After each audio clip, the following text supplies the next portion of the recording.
friends, it's Gwen. Welcome back to my channel. Today we're going to be doing another author taste test. We're going to be reading Jennifer Weiner for the first time. I have Miss Everything and Big Summer. Both of these books have a very different vibe, but I did pick up both of these from the book exchange, so I only paid $28 in store credit for these combined. I'm going to read Miss Everything first because it came out in 2019, and I believe this one came out in 2020. This one is a bit chunkier. I mean, not by much, but like it is. Joe and Beth Kaufman were born into a world full of promise. Growing up in 1950s Detroit, they live in a perfect Dick and Jane house where their roles in the family are clearly defined. Joe is the tomboy, the bookish rebel with a passion to make the world more fair. Bethy is the pretty, feminine, good girl, a would-be star who enjoys the power her beauty confers and dreams of a traditional life. But the truth ends up looking different from what the girls imagined. Joe and Bethy survive traumas and tragedies as their lives unfold against the background of free love in Vietnam, Woodstock, and women's lib. Bethy becomes an adventure-loving wild child who dives headlong into the counterculture and is up for anything except for settling down. Meanwhile, Joe becomes a proper young mother in Connecticut, a witness to the changing world instead of a participant. Neither woman inhabits the world she dreams of, nor has a life that feels authentic or brings her joy. Is it too late for the women to finally stake a claim on happily ever after? So it looks like it's going to be tackling a lot of tough topics, and I'm excited about it. And then I will move into Big Summer, which has a more summery cover, and I'm hoping it is more summery. Both of these were kind of on my summer TBR. So this one says, an unforgettable novel about friendship and forgiveness set during a disastrous wedding on picturesque Cape Cod. So 6 years after the fight that ended their friendship, Daphne is shocked when Drew walks back into her life looking as lovely and successful as ever with a massive favor to ask. Daphne hasn't spoken word to Drew in all this time. She doesn't even follow her ex-best friend on social media. So when Drew asks her to be the maid of honor at the society wedding of the summer, Daphne is rightfully speechless. So yeah, we're going to be taste testing both of these, which means this will be a reading vlog sharing my experience and thoughts and feelings on both of these books. It will be spoiler free. There might be like minor spoilers. I might tell you like a little bit about the plot and stuff like that in the first 50 pages, but after that it will be completely spoiler free. I always do my best to keep my vlogs spoiler free, except for like unless it says spoilers. But anyway, yeah, we're gonna jump into some Jennifer Weiner, and yeah, I'll let you know my thoughts along the way. So before I go, I wanted to say that if I like these books, she has a very healthy backlist that I will be able to go back and dip my toes into, so I'm excited about that. All right, friends, I am here with an update of Miss Everything. I am currently on page 110, and this book comes out swinging. It's the story of two twins. I think we're in the 1950s era right now, so the two girls are still young. They're in school. They are very different from one another, but I am beginning to learn some of the trauma that these girls are living, and it's not pretty, but I do like that they are very different from one another, and I do like that their voices sound very different. Like I definitely know who I'm reading from. I know if I'm in Joe's chapters, I know if I'm in Bethy's chapters, and that their personalities are so different. And just like, even when you're not talking about their personality, just like the stuff that they're doing and the people that they're hanging out with and the way that they interact and react to certain situations is so different. So I really like that I'm able to tell them apart so easily. Just flipping ahead, I know that there are different decades that we're going to be dealing with. Right now, I think I'm in the 1950s. Okay, so I was so confused for a second because I looked down. So it starts with 2015 and then like kind of like the prequel or whatever. And this is part 1, 1950. So yeah, so we're in the 1950s right now. Not sure when it's gonna change and we're gonna like move forward in time, but I'm looking forward to it. The audiobook for this is available on my Libby app, which is my library app. So it's connected with my library card. It's a 17-hour audiobook. 17 hours. And I'm 23% into the audiobook. And I also have the audiobook from the Libby app, Big Summer. So I do have both available for my library to listen to. She had a flat overnight packed with pajamas, a toothbrush, and face cream, huddled with shirts and her blouse, and her prettiest party dress, sleeveless, tapped out with a blue and white coral print, and a matching blue and white headband. Alright, I thought I would offer an update. I have made it about a third of the way through. I'm currently on page 166 in a Bethy chapter. So it has done a time jump from the 50s to the 60s, and now Jo is in college, and Bethy went to go visit her, and we're just seeing things and significant events that happen in the 60s, and the girls are definitely like coming into their own and growing up. So yeah, so I'm still enjoying it. I don't want to say too much, but I do feel very grounded in the different decades. So that's good. And then I continue to see a huge difference between the two main characters. Also, I forgot to mention earlier that Jo is a lesbian, I'm pretty sure. And in the 1950s, that's like totally taboo, and she's still kind of living that life, still wanting that. But I think because of what happened in the 50s with her mother, with her sister and everything, she's kind of a little bit more hesitant. So yeah, it definitely does have LGBT themes in here. But it's kind of heartbreaking because of the time period, and people were like so against it and like didn't understand it, and I don't know, it was like a much more underground type thing. Everybody wanted their daughters to go off and marry a nice man that could, you know, support you, and you could stay at home with the kids and that sort of thing. But yeah, a third of the way through. I will probably, I'm taking a little break right now to like watch some TV, do some nighttime stuff, and then I'll probably read some before bed, and I'll check in with you guys in the morning. All right, friends, I'm here with a reading update. Me and Daniel went to the beach this morning. We took Charlie. We just got back a little bit ago. I ate some sushi, I had some coffee, and now I'm gonna be jumping back in. Probably gonna take a nap because when we have early mornings at the beach like that, they do get exhausting. But I am on page 200. So yeah, so I'm just making my way through it, and I don't think I have anything new to add. I definitely like the time periods. I definitely like the sisters, and it kind of, you know, the writing, I was trying to think what other, you know, author could I relate this to that maybe people will understand the writing style. Now, I've only read one book. Well, I haven't even read the whole book, but I've only read 200 pages, and I've only read one book by this author, but it kind of reminds me of Kristin Hannah. I read The Great Alone, and if you've read that book, you know how it starts with the family, and it just goes into detail about their lives day to day, and you really get to know those characters. That's how I feel about this one, that you're really just getting to know the characters and the situations that they're in and their lives and just everything like that. So it's a little bit of Kristin Hannah vibes is what I'm getting, but really enjoying it so far. I'm gonna dive back in, hopefully make a big chunk today, maybe finish it today. It is over 400 pages, 464 pages. So I don't know if I'll finish it today, but I will definitely make a dent. Just woke up from my nap, thought I would check in. I'm here. I moved on to part 3, so part 3, and it is set in 1974, and I am going to be going into a Bethy chapter.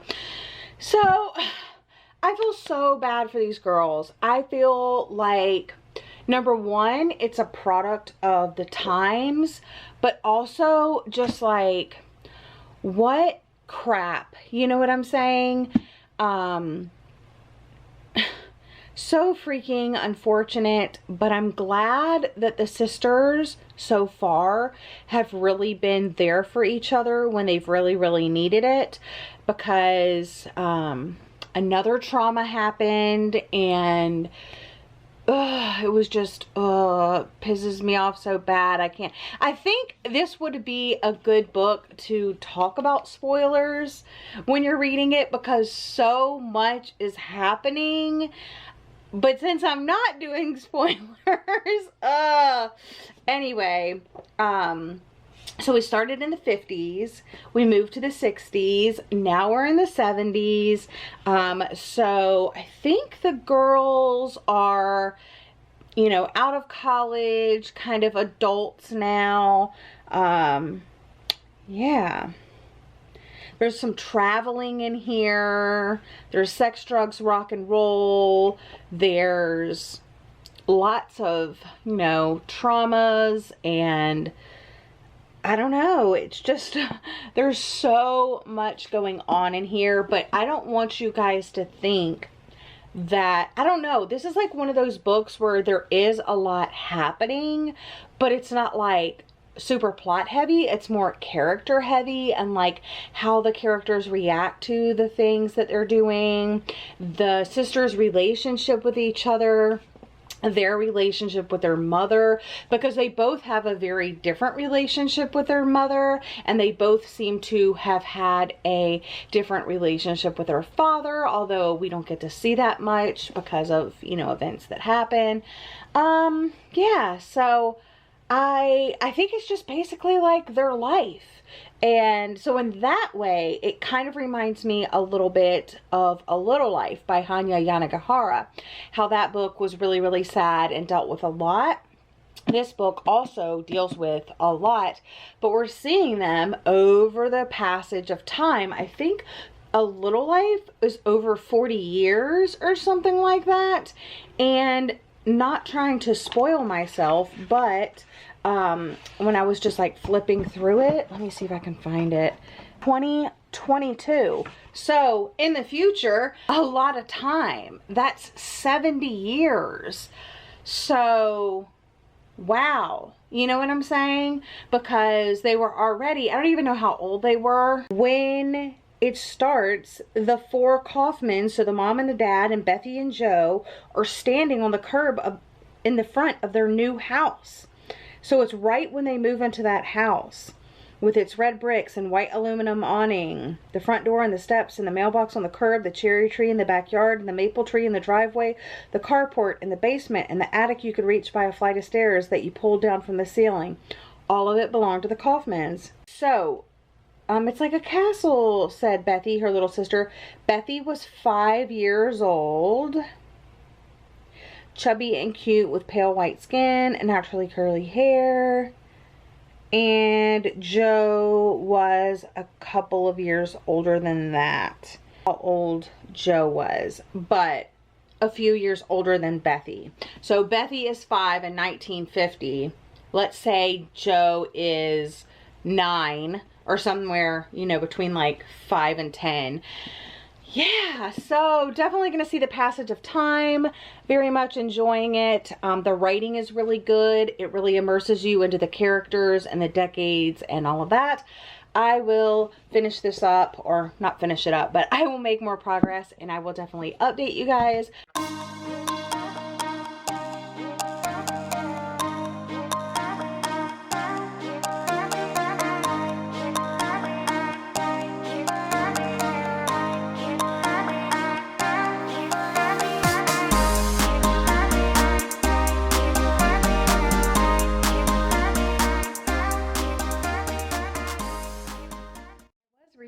But I wanted like a little treat, so I thought I could make these chocolate chip cookie bars. I've never made this before, but it's a recipe I've been wanting to try. I have all of the ingredients here, so I'm gonna make those. It should take I don't know, about 20 minutes or so. I'm gonna make these, and if I end up liking them, then I will link the recipe down below.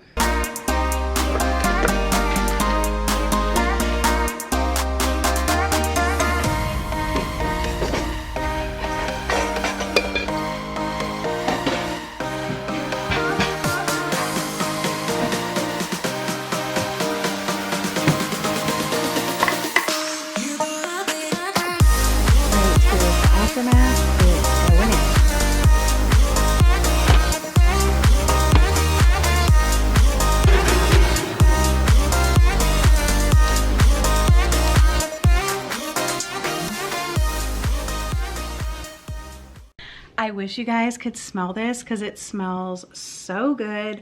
I'm gonna let it cool. I was listening to my audiobook as I was washing dishes over there. We're gonna let it cool off. I'm gonna read some more, then we're probably gonna have some and watch Schitt's Creek. I finished.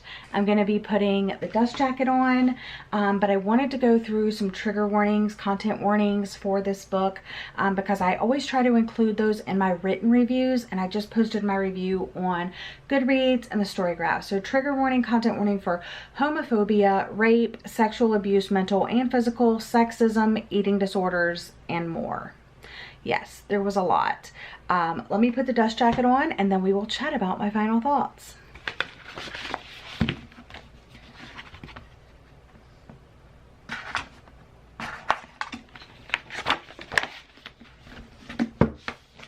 So a lot of time passes in this book, and I just love seeing this deep dive into these two sisters and their lives, their parents, and other people. You know, they go to school, they're in college, after college, jobs, relationships, all of the things. I liked the LGBT themes, just kind of everything that was discussed. It's like motherhood, sisterhood, family, love, perseverance, feminism, all of the things. Highly recommend this, but it is not like one of those books that you're going to fly through. It obviously has a plot, especially because you're going through the different years, but all of the years feel very distinctive from one another. The two voices of the sisters feels very different from one another. Sometimes when I'm reading a book and there's like two POVs, I'll get confused like which POV I'm in. Not the case with this one. So highly recommend this if you like those more character-driven stories. But next up is Big Summer. And I'm hoping this one is a little bit more light than my last read. Yeah, let's jump in and I'll let you know my thoughts. I wanted to check in with you guys. I haven't read anything of Big Summer yet. I am about to sit down and do that now, I think. But I had some like work to do this afternoon. I've been working on podcast stuff. I won't bore you with the nitty gritty, but just doing some like back end stuff to like clear up the drive.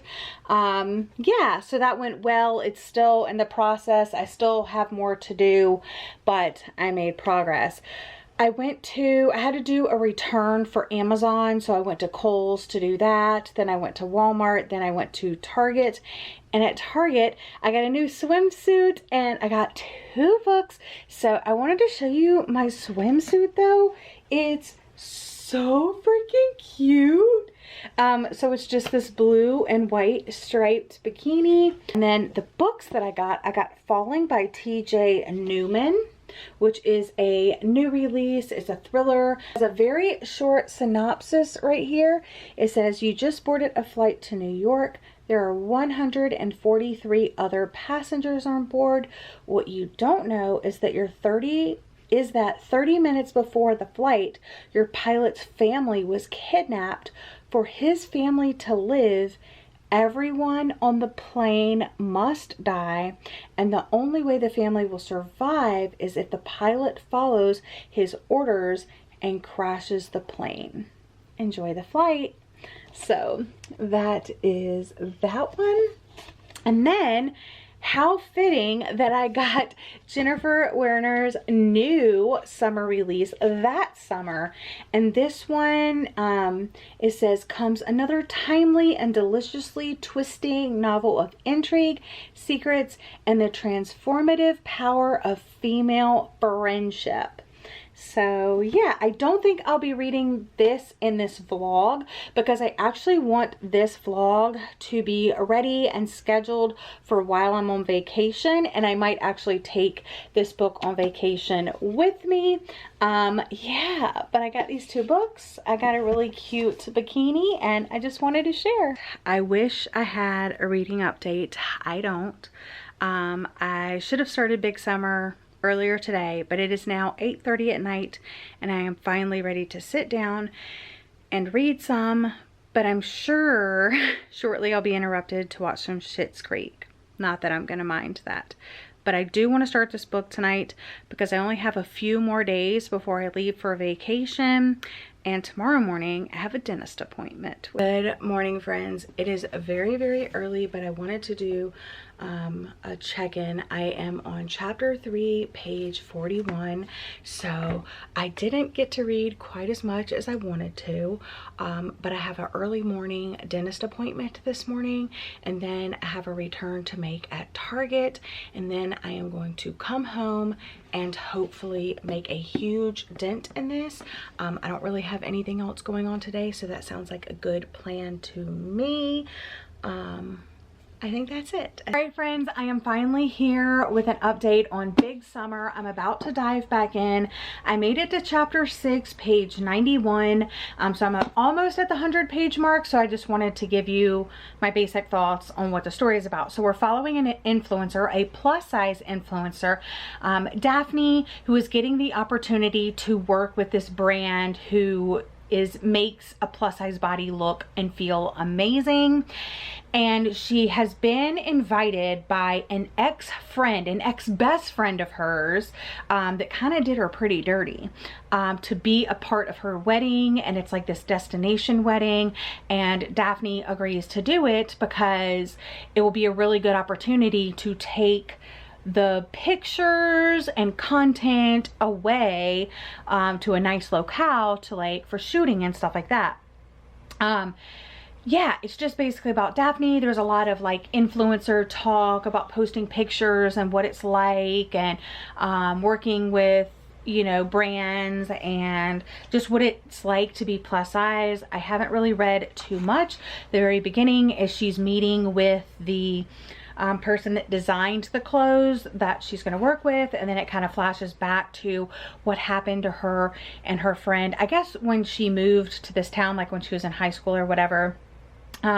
She met this girl, they became friends, and then like later on she did her dirty, and now her friend, she works as a nanny, so she's nannying, but she's also like an influencer. Yeah, so I am enjoying it so far. Not that much has happened, but I really do enjoy the talk around being plus size, being an influencer, working with brands, all of that. But I think where the story's really gonna pick up is once she is doing this wedding. Oh my gosh, you guys, this just took a turn. I'm reading Big Summer, and so far it hasn't been like anything mind-blowing. It's about this influencer, and it actually summed it up pretty well. Let me find that part. So you have Daphne and Drew, and they were friends through high school, but they hadn't seen each other in a while, and then they recently reconnected because Drew invited Daphne to her wedding, said, I will pay you to be my bridesmaid. I think like the maid of honor. And yeah, so she's a babysitter and she's an Instagram influencer, and she recently started working with this brand called Leaf. I believe it's L-E-E-F, and it's specifically for like plus size. Well, it's like a fashion line, but they do plus size fashion and just fashion for all types of bodies, which I absolutely love that part of it. So she went to the Cape, and of course it's like this extravagant, lush wedding, and everything is perfect, everything's exotic, everything is like over the top, beautiful, pristine, you know. And yeah, so she's there now, and everybody's staying in these like grand homes, and they're doing the rehearsal dinner, I think, on the beach. And Daphne ends up meeting this guy, and you know, that's really cool because like Daphne just, she does have a lot of insecurities about her body. Like, she's trying to be confident, but she definitely still does have like a lot of, you know, issues with her body. Anyway, but the end of part 1, things just took a turn.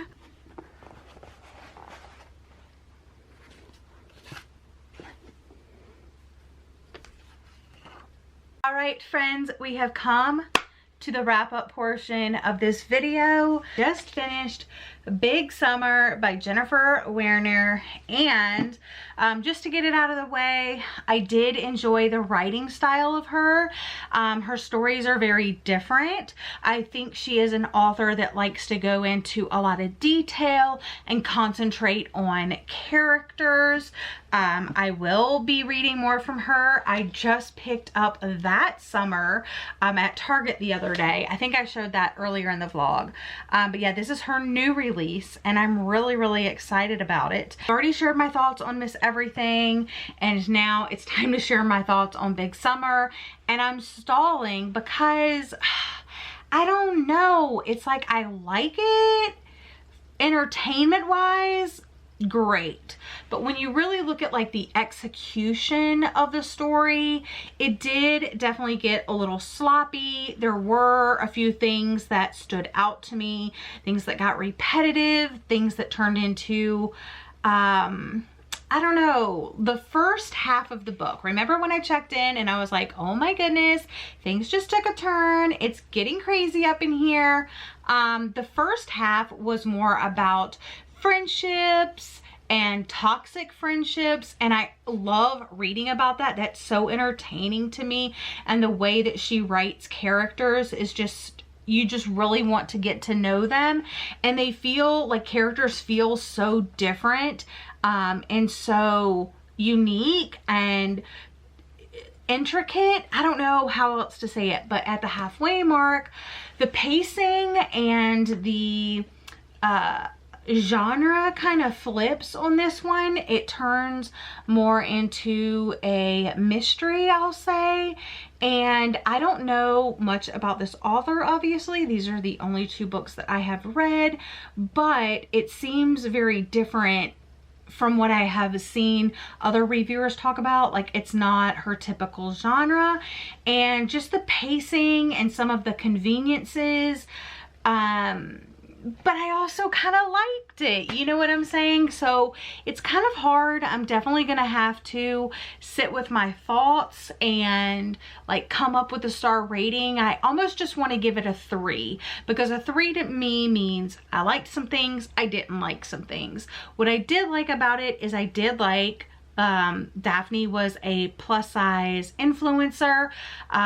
There were tiny bits of time where it did feel repetitive, her being down on herself for the size of her body, and her trying to be more confident in herself and her body and her position as an influencer, but also that's so realistic. The influencer stuff and the hashtags and all of that, it did get to be a little much. It was a little overbearing. It was a little in your face, but the main character is an influencer. She is an Instagram influencer, so hashtags and all that kind of come with the territory. But it's almost like when you read a book that you know is trying to set you in a different era, and you know it's going to have like a lot of pop culture references, and when it gets to be too much, you're just kind of like, okay, we get it. That's kind of how I felt about the hashtag, you know, whatever. I don't know how I felt about the ending of this. It's so hard to talk about it like and not talk about spoilers, but I don't know, the first half felt one way, the second half felt another way. I was enjoying the first half, but it was almost like it wasn't going as like deep as a character study like this. It was just kind of like, I was just getting into it. But if it would have continued, I think it would have been more like this, where it would have been like more character study, more like where are they now type thing. But then where it ended up going was also super, super interesting. Definitely picked up the pacing of the story, and I really, really liked it. So it's almost like I want to rate it a 3 stars. I want to rate it a 4 stars. So maybe a 3.5 stars will be accurate. Like I said, not really sure. I'm gonna sit on my thoughts, but I'm definitely gonna be reading more from this author. Like I said, I already have her new release, and that is my author taste test of Jennifer Weiner. Let me know if you have read any of her books and what you thought. Like I said, she does have a very healthy backlist that I can go through, but like I said, just got the new release. We'll probably read that first, and I don't think you have to read anything in order or anything like that, because it's new characters, new stories, and stuff like that. But I really did enjoy my time reading these books. This one was quite a bit longer. Is everything. Yeah, so those are my final thoughts. Sorry, I'm blabbering here at the end, but I hope you enjoyed. I hope you're having a lovely day or night. I'll see you guys again in another video very soon. Bye.